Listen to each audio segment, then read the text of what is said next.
وأحسن منك لم تر قط عيني، وأجمل منك لم تلد النساء.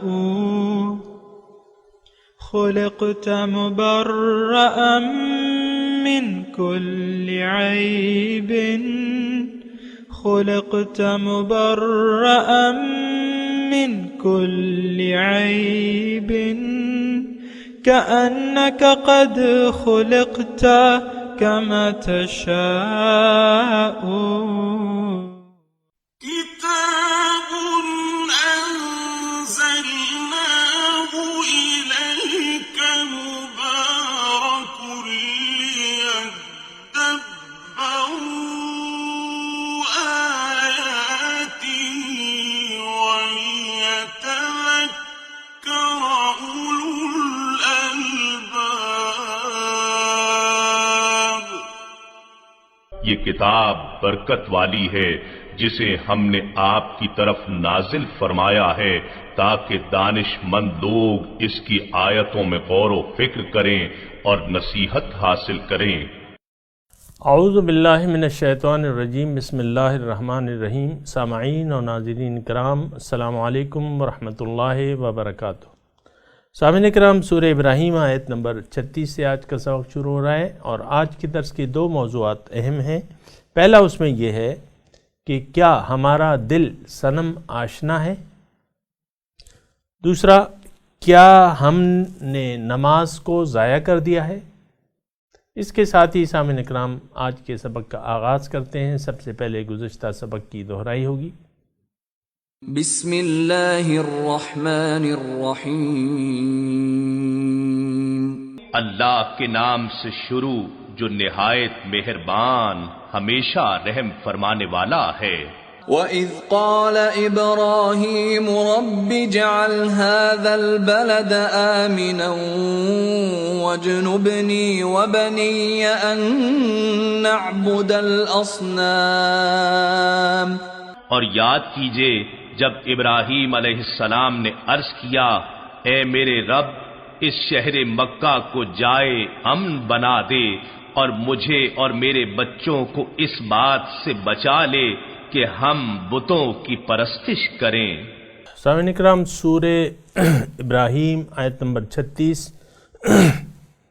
لفظی ترجمہ رب، اے میرے رب، انہن اضللن کثیرا من الناس، بے شک ان بتوں نے، ان اصنام نے بہت سے لوگوں کو گمراہ کر دیا۔ فمن تبعنی، پس جس نے میرا اتباع کیا، میری پیروی کی، فإنہ منی، تو یہ مجھ سے ہے، ومن عصانی، اور جس نے میری نافرمانی کی، فإنک غفور الرحیم، بے شک تو بخشنے والا مہربان ہے۔ سامعین کرام، حضرت ابراہیم علیہ السلام کی دعائیں، اس کا تذکرہ ہو رہا ہے، اور کل کا جو سبق تھا، ہم نے گزشتہ سبق میں ہم نے یہ پڑھا کہ ابراہیم علیہ السلام نے دعا کی اپنے رب سے کہ رب اجعل ھذا البلد آمنا واجنبنی وبنی ان نعبد الاصنام، اے میرے رب، اس شہر کو امن کا شہر بنا دے اور مجھے اور میری اولاد کو محفوظ رکھ کہ ہم بتوں کی پرستش کریں، ان کی عبادت کریں۔ اس کے ضمن میں سامعین کرام میں نے تھوڑی سی گزارشات کی تھیں کہ صنم پرستی صرف یہ نہیں ہے کہ آپ پتھر کا بت بنا کے اس کے سامنے سجدہ کریں، بلکہ ہر وہ چیز صنم ہے جس کو جو آپ اللہ تعالیٰ کی صفات کے مقابلے میں اس کا شریک سمجھ لیں، اور سب سے زیادہ جو یعنی شرک کیا جاتا ہے وہ اللہ تعالیٰ کی صفت الوہیت میں ہوتا ہے۔ اور سامعین کرام، یہ بھی میں بتا دوں کہ صفت الوہیت، اللہ تعالیٰ کی صفت الوہیت، وہ سب سے بڑی، سب سے اہم صفت ہے جس کا ماننا ہمارے لیے ضروری ہے۔ اور جس کے ماننے سے ہم نجات پا سکتے ہیں. سامعین اکرام یہ بات نوٹ کر لیں، صفت الوہیت وہ سب سے بڑی صفت ہے اللہ تعالیٰ کی، یعنی سب سے اہم ضروری صفت ہے جس کا ماننا از حد ضروری ہے، جو نجات کی کنجی ہے. سامعین اکرام نجات کی کنجی ہے. سارے کلاموں سے بہتر کیا ہے؟ لا الہ الا اللہ محمد الرسول اللہ. افضل الذکر لا الہ الا اللہ، سب سے بہترین ذکر لا الہ الا اللہ. تو پھر الہ کی میں نے سامعین اکرام گزشتہ سبق میں بات کی تھی کہ الہ ہر وہ ہستی، یعنی غیر اللہ کے سوا جس کی بھی آپ نے بات مانی وہ آپ کا الہ بن گیا. یہ بات اچھی طرح نوٹ کر لیں، اچھی طرح ذہن نشین کر لیں. ہم اصل میں بت پرستی کے عملاً قائل ہو چکے ہیں. اللہ تعالیٰ کی ہدایت کے یا اس کی عبادت کے، لا الہ کہنے کے جو ہے وہ قائل نہیں ہے. یعنی قائل کا مطلب یہ ہے کہ ہم عملی طور پہ نہیں مانتے کہ ہاں لا الہ الا اللہ، یہ ہم عملی طور پہ نہیں مانتے، زبانی طور پہ مانتے ہیں. لیکن زبانی طور پہ کہہ دینے سے کوئی مسلمان نہیں ہوتا. جبکہ دل کے ارادے کے ساتھ ایک بات نہ کہی جائے تو وہ اثر نہیں رکھتی. اور یہ صنم پرستی جو ہے نا سامعین اکرام، ان نعبد الاصنام، یہ بہت یعنی اب دیکھیں قرآن کی ہم تلاوت کرتے ہیں، ترجمہ سنتے ہیں، تفسیر بھی پڑھتے ہیں. یہ جملہ جو ہے یہ ہم اپنے لیے نہیں گردانتے. آپ میری بات کو سوچیں کہ ابراہیم علیہ السلام نے دعا کی تھی کہ رب اجعل ھذا البلد آمنا وجنبنی وبنی ان نعبد الاصنام، وبنی ان نعبد الاصنام. اے اللہ تعالی مجھے اور میری اولاد کو صنم پرستی سے بچا. یہ ان کی دعا تھی. آج ہم صنم آشنا ہو چکے ہیں، صنم پرست ہو چکے ہیں. سامنے بت، وہ اقبال کا شعر ہے نا، گرچہ بت ہیں جماعت کی آستینوں میں، مگر مجھے ہے حکم اذاں لا الہ الا اللہ. تو ہم نے تو اپنے سینوں میں سامعین کرام بے شمار بت پالے میں. سچی بات یہ ہے، اور یہ بات اتنی اہم ہے، اتنی ضروری ہے کہ اس کو نہ مان کے ہم نے اپنی عاقبت خراب کر رہے ہیں. سامعین کرام یہ الفاظ میرے یاد رکھیں. سب سے بڑا ظلم جو ہے وہ شرک ہے. ان الشرک لظلم عظیم. سب سے بڑا ظلم جو ہے وہ شرک ہے. سامنے کرام کہ آپ صنم پرستی کرنے لگیں. اور گزشتہ درس میں بھی میں نے بات کی تھی، صنم پرستی کیا ہے کہ آپ اللہ تعالیٰ کے علاوہ کسی اور ہستی کو بھی اس قابل سمجھنے لگے کہ اس کی بات مان لی جائے. آپ دیکھیں نا، میرا دل یہ چاہتا ہے. انسان کا نفس تو ہے ہی صنم، بڑا صنم جو ہے، بڑا دشمن جو ہے. حضور صلی اللہ علیہ وسلم فرماتے ہیں کہ اعدى عدو کا نفس کالذی بین جنبیک. بڑا جو تمہارا دشمن ہے وہ تمہارا نفس ہے، وہ بت بنا ہوا ہے.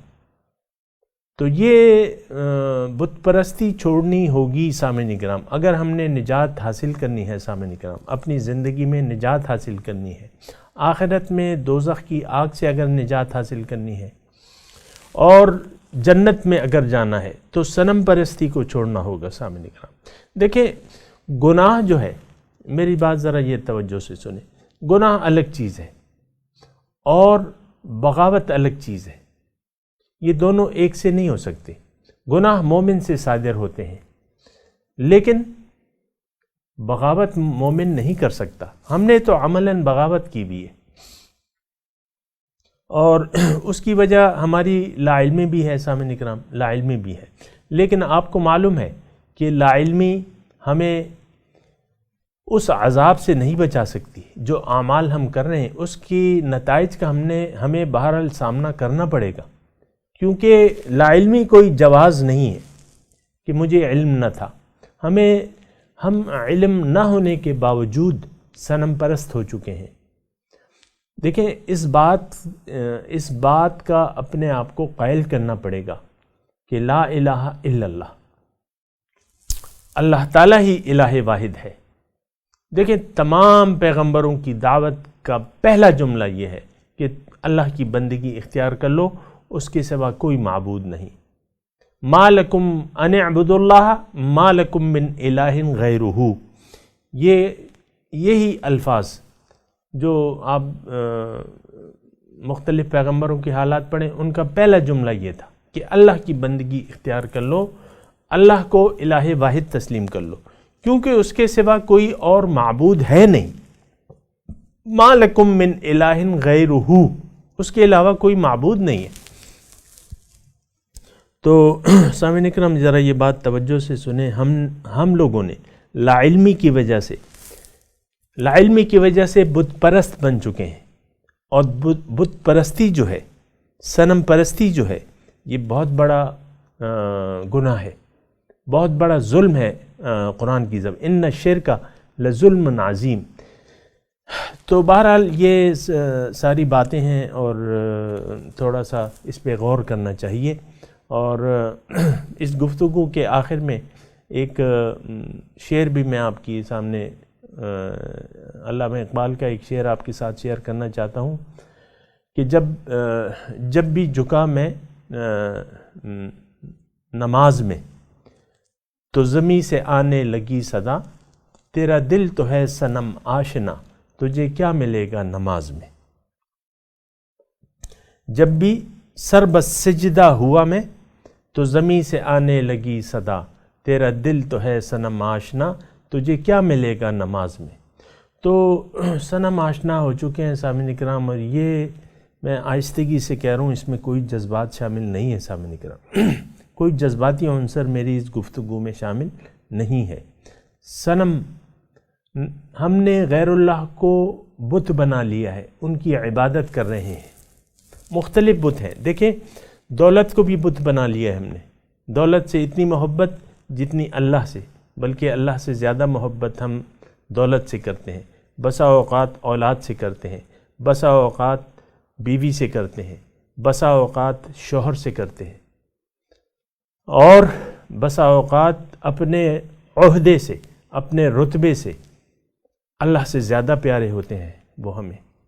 اور یہ سارے ند ہیں سامعین اکرام۔ اللہ تعالیٰ نے تو اچھی طرح ہمیں وضاحت سے بیان کر دیا ہے سورہ بقرہ میں کہ وَمِنَ النَّاسِ مَن يَتَّخِذُ مِن دُونِ اللَّهِ أَندَادًا يُحِبُّونَهُمْ كَحُبِّ اللَّهِ، لوگوں نے اللہ کے سوا اور ند شریک بنا لیے ہیں اور وہ ان کی عبادت کر رہے ہیں، ان سے محبت کرتے ہیں۔ کیا مطلب؟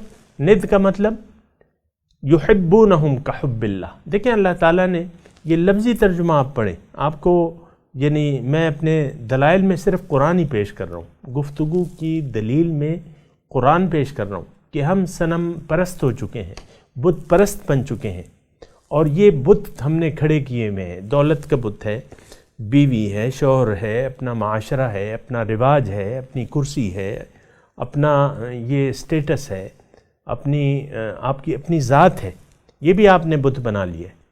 آپ دیکھیں نا، مثال کے طور پہ عرض کر رہا ہوں، اس میں کوئی ایسی بات نہیں ہے،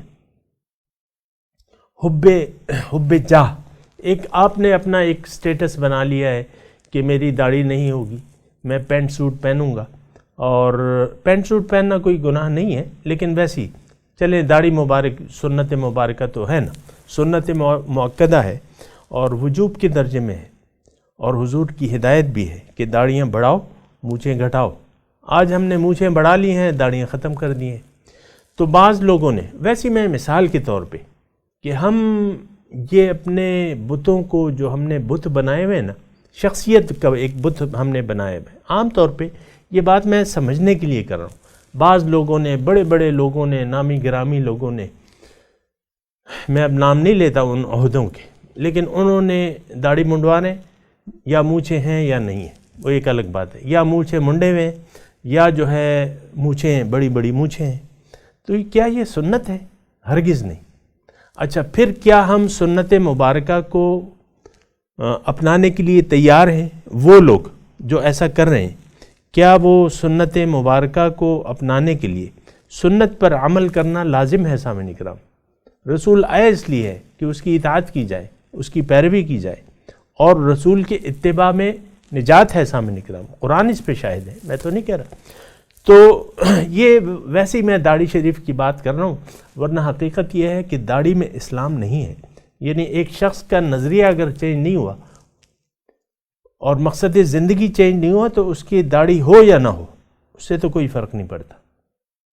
بعض لوگ داڑھی رکھ کے حب مال، حب جاہ میں مصروف ہیں۔ سامعین کرام، یہ بات یعنی داڑھی یعنی اسلام میں ہے، اسلام داڑھی میں نہیں ہے، یہ بات میں ضرور کہہ رہا ہوں۔ لیکن میں صرف ایک مثال کہہ رہا تھا کہ ہم نے بعض چیزیں جو ہے، اب دولت کی محبت کو ہم چھوڑنے پہ تیار نہیں ہیں، شخصیت کا ایک بت بنایا ہوا ہے ہم نے۔ پھر آپ دیکھ لیں آپ کے دل میں کتنے بت سجے ہوئے، یہ دل میں تو یعنی اگر نہیں ہے تو اللہ کی محبت نہیں ہے۔ یہ الفاظ مجھے کہتے ہوئے بڑا دکھ ہو رہا ہے۔ دل تو اللہ کی محبت کی جگہ ہے، شدید محبت۔ مومن جو ہے اس کی محبت اللہ سے شدید ہوتی ہے، یہ آیت کا ترجمہ ہے، والذین آمنوا اشد حبا للہ۔ لیکن نہیں، ہم اگر اپنے دل کا اندازہ لیں، ایک جائزہ لیں، تو اللہ کی محبت کے علاوہ ہر غلاظت موجود ہے ہماری دلوں میں۔ سامعین کرام، تو بہرحال یہ بت پرستی چھوڑنی ہوگی۔ سامعین کرام، اگر نجات چاہیے، اگر دنیا اور آخرت میں کامیابی چاہیے تو یہ بت پرستی چھوڑنی ہوگی، کسی توحید پرست سے رابطہ کرنا ہوگا، اللہ کو مقصود بنانا ہوگا، اللہ کے راستے پر چلنے کا عزم کرنا ہوگا، حضور صلی اللہ علیہ وسلم کے طریقوں کا اتباع کرنا ہوگا، اور کسی رہنما کی رہنمائی میں۔ بس یہ رہنما بہت ضروری ہے۔ سامعین کرام، آپ اپنے طور پہ کچھ نہیں کر سکتے، اس کے لیے آپ اللہ تک جا رہے ہیں تو کوئی استاد کی ضرورت ہے۔ ہر کام میں آپ استاد تلاش کرتے ہیں، اور جو اللہ کا راستہ ہے اس میں آپ کہتے ہیں نہیں یہ تو شرک ہے یہ تو شرک ہے۔ بھائی ہم تو وہ تو رہنما ہے، وہ کوئی خدا تو نہیں ہے، تو رہنما ہے۔ رہنمائی وہ شخص یعنی جو اللہ کی بندگی کی طرف دعوت دے تو اس کی بات تو سب سے اچھی ہے۔ من احسن قولا ممن دعا الی اللہ وعمل صالحا وقال اننی من المسلمین۔ اللہ تعالیٰ تعریف فرماتے ہیں اس شخص کی جو لوگوں کو اللہ کی طرف دعوت دے۔ ممن دعا الی اللہ، من احسن قولا، اللہ فرماتے ہیں کس کی بات اس شخص سے اچھی ہے، یعنی اس شخص کی بات سب سے اچھی ہے، وہ شخص سب سے اچھا ہے جو اللہ کی طرف لوگوں کو دعوت دے۔ وعمل صالحا، خود بھی اعمال صالحہ کرے، اس کی زندگی شریعت کا ایک مظہر ہو۔ لتکونوا شہداء علی الناس، تاکہ تم لوگوں پہ گواہی دو، ایک نمونہ پیش کرو۔ تو یہ شخص جو ہے یہ تو سب سے اچھا شخص ہے۔ اللہ تعالیٰ فرماتے ہیں کونوا مع الصادقین، سچے لوگوں کی معیت اختیار کر لو۔ تو میں اور کیا کہہ رہا ہوں، سچے لوگوں کے ساتھ واتبع سبیل من اناب الی، جو میری طرف رجوع کر چکا ہے تم اس کے راستے پر چلو۔ واتبع سبیل من اناب الی، جو بھی ہو، ABCD، کوئی بات نہیں، جو اللہ کے راستے پر چل رہا ہے تم بھی اس کے ساتھ ہو جاؤ، جو تم سے آگے ہے تم اس کے پیچھے ہو جاؤ۔ تو یہ بات ہے سامعین کرام۔ تو آج کی جو آیت ہے رب انہن اضللن کثیرا من الناس، اے میرے رب انہوں نے گمراہ کیا ہے بہت سے لوگوں میں سے بہت سے لوگوں کو۔ کیا مطلب؟ ان کے ذریعے گمراہ ہوئے، ان کے ذریعے، یہ جو بت ہیں، اور بت میں سامعین کرام پتھر کے بتوں کو نہیں کہہ رہا، دولت کا ایک بت ہم نے بنا لیا ہے، یعنی دولت سے محبت، مثال کے طور پہ اولاد سے محبت، بیوی، شوہر، اللہ کے مقابلے میں۔ یعنی آپ دیکھیں بعض لوگ بیویوں کی خلاف شریعت کو مان لیتے ہیں اور خلاف شریعت زندگی گزارنے لگتے ہیں۔ داڑھی والے کی ایک شادی ہوتی ہے ایک لڑکی سے، بیوی کہتی ہے یہ داڑھی ذرا ٹرم کر لو، شوہر کر لیتا ہے یہ تو پھر بس میں نے دیکھا ہے ایسے لوگوں کو، آپ نے شاید دیکھا ہو، بھائی ٹرم کر لو. اب ٹرم کا حکم تو اللہ کے رسول کا نہیں ہے، یہ تو بیوی کا حکم ہو گیا، اس نے مان لیا. تو یہ تو محبت ہے کہ اللہ کے رسول سے زیادہ آپ نے محبت شروع کر دی، اللہ کے رسول کے حکم کو نظر انداز کر دیا. اللہ کے رسول فرمانا ہے داڑھیوں کو بڑھاؤ، مونچھوں کو پست کراؤ. تو انہن اضللن کثیرا من الناس، ان کے ذریعے بہت سے لوگ گمراہ ہو گئے، یقیناً ہو گئے. تو اب ابراہیم علیہ السلام نتیجہ نکالتے ہیں، فمن تبعنی فانہ منی، جو میری پیروی کرے گا، میرا اتباع کرے گا تو وہ تو مجھ سے ہوگا، یعنی میرے ساتھ ہوگا، میری پارٹی سے ہوگا، توحید پرستوں کی پارٹی سے ہوگا. لیکن من عصانی، جس نے بھی نافرمانی کی، فإنک غفور الرحیم، بے شک تو بخشنے والا مہربان ہے. اب یہاں یہ توجہ کریں کہ اللہ تعالیٰ سے عذاب کے طالب نہیں ہے ان لوگوں کے لیے، غفور الرحیم ہے. یعنی جس نے پیغمبر کی نافرمانی کی تو ہو سکتا ہے زندگی میں کسی وقت اس کی توجہ آ جائے اور اللہ تعالیٰ اس کو بخش دے. بہرحال ربنا انی اسکنت، دوسری آیت، اے میرے رب، لفظی ترجمہ سنیں، ربنا اے میرے رب، انی اسکنت من ذریتی بواد غیر ذی زرع عند بیتک المحرم، اے میرے رب میں نے آباد کر لیا اپنی بعض اولاد کو، من ذریتی، بواد ایسی وادی میں، غیر ذی زرع جو جس میں کوئی چیز اگتی نہیں ہے، کوئی فصل یعنی قابل کاشت نہیں ہے وہ زمین، غیر ذی زرع عند بیتک المحرم، تیرے احترام والے گھر کے پاس، بیت الحرام. ربنا کیوں؟ لیقیموا الصلاۃ، تاکہ وہ نماز قائم کریں. فجعل افئدۃ من الناس تہوی الیہم، اب آپ لوگوں کے دل جو ہے اس کی طرف مائل کر دیں. فجعل بنا دیں، افئدۃ لوگوں کے دل، من الناس لوگوں کے دل، تہوی الیہم اس کی طرف جھک جائیں. ورزقہم ان کو رزق دے، من الثمرات پھلوں سے، لعلہم یشکرون تاکہ یہ شکریہ ادا کریں، تیری بندگی کریں. سامعین کرام اس پہ بھی ذرا غور و فکر کر لیں کہ ابراہیم علیہ السلام کی جو اولاد ہے تو وہ ان کا ایک کام ہوگا، لیقیموا الصلاۃ، نماز کا نظام قائم کریں گے. یہ نماز جو ہے، سامعین کرام ذرا توجہ تو کریں، صرف ایک بات کہہ رہے ہیں کہ نماز کو یہ لوگ قائم کریں گے. اب ظاہر ہے نماز کو قائم کرنے والے تو مومن ہی ہوں گے، پیغمبر کی متبع ہوں گے، اور اللہ تعالیٰ ان کا مقصود ہوگا، اللہ کے راستے پر وہ چلنے والے ہوں گے. نماز کا وقت ہے. اب دیکھیں نماز میں ساری وہ چیزیں جمع ہو گئی ہیں، یہ میں نے آپ کو پہلے بھی بتایا. تو تاکہ وہ نماز کا نظام قائم کریں. فجعل افئدۃ من الناس، آج سامعین کرام میں آپ کو جو بات ہے وہ ایک اس چھوٹی سی بات کہہ رہا ہوں لیکن ہے بڑی بات. آج نماز جو ہے ہم نے ضائع کر دی ہے، نماز کا نظام ضائع کر دیا ہے. نماز دیکھیں، نمازی کیا ہے؟ نمازی تو اللہ کا بندہ ہوتا ہے، نمازی اللہ کے بندے ہوتے ہیں. جو اللہ کے بندے نہیں ہیں، نفس کے بندے ہیں، تو وہی شعر ہے کہ تیرا دل تو ہے صنم آشنا، تجھے کیا ملے گا نماز میں.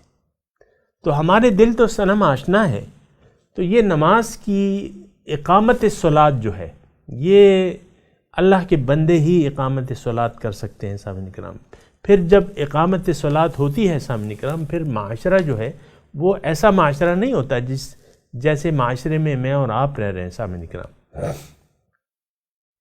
وہ مسلمانوں کا معاشرہ ہوتا ہے، وہ صاحب ایمان لوگوں کا معاشرہ ہوتا ہے، وہ نمازی جو ہیں ان کی صفات جو ہیں اللہ تعالیٰ قرآن میں بیان کرتا ہے۔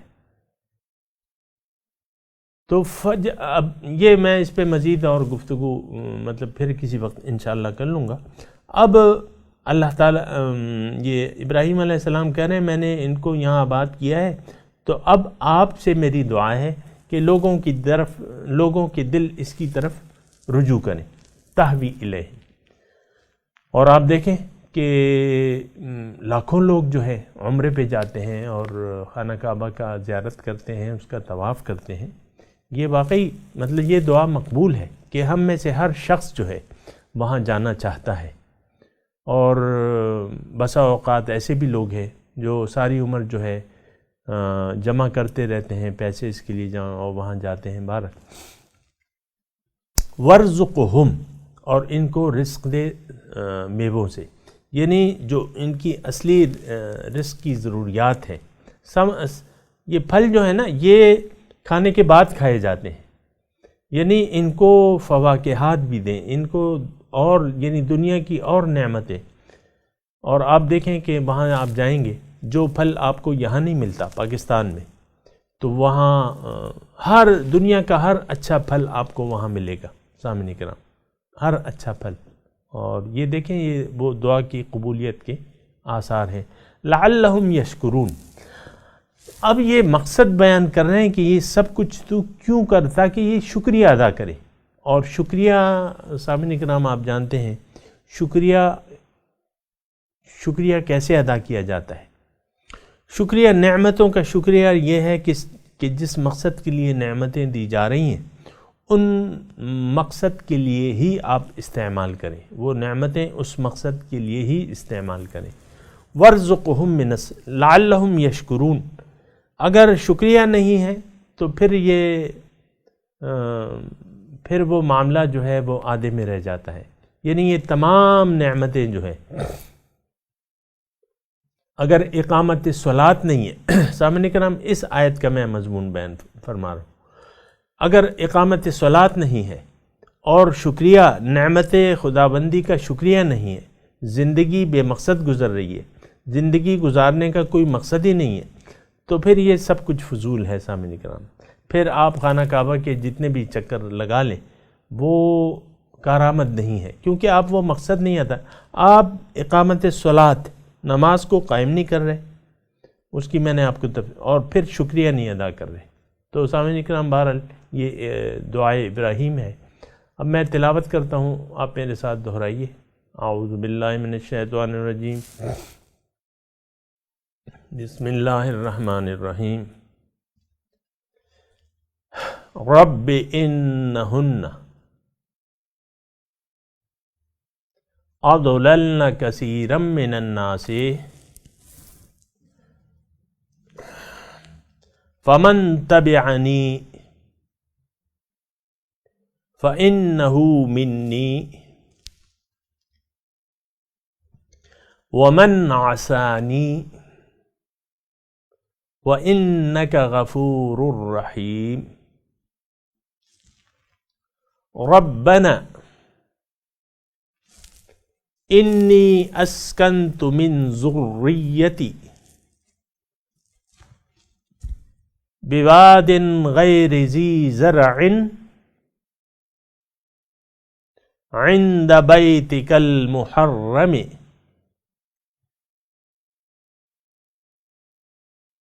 ربنا لیقیموا الصلاة فاجعل أفئدة من الناس تهوي إليهم وارزقهم من الثمرات لعلهم يشكرون۔ ترجمہ سنا دیجئے۔ رب انہن اضللن کثیرا من الناس،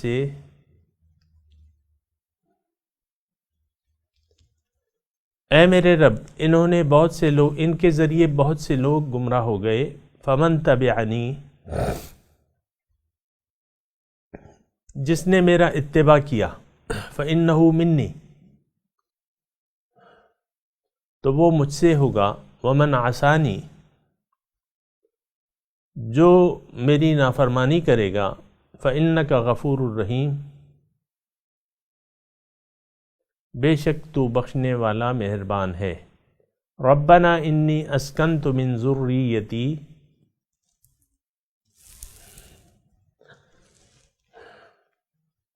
اے میرے رب، میں نے آباد کر دیا اپنی بعض اولاد کو، بواد غیر ذی زرع عند بیتک المحرم،